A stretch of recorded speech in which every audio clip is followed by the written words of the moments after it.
Okay, for those of you that have been asking, we're going to do the cold start video. The car has been parked here for probably about 2 weeks without moving. So just so you can see the manifold temperature, it's 51 degrees. I'm going to turn on the battery cutoff, and then my partner is going to start it from the inside.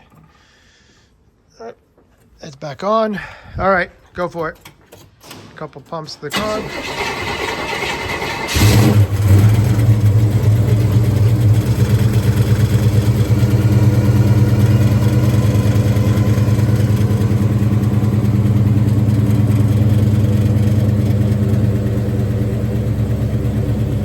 You see no smoke or anything?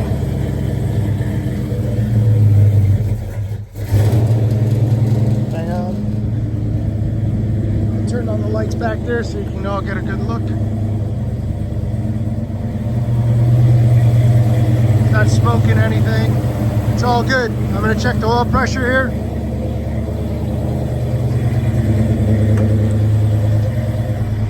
Here's the oil pressure right there.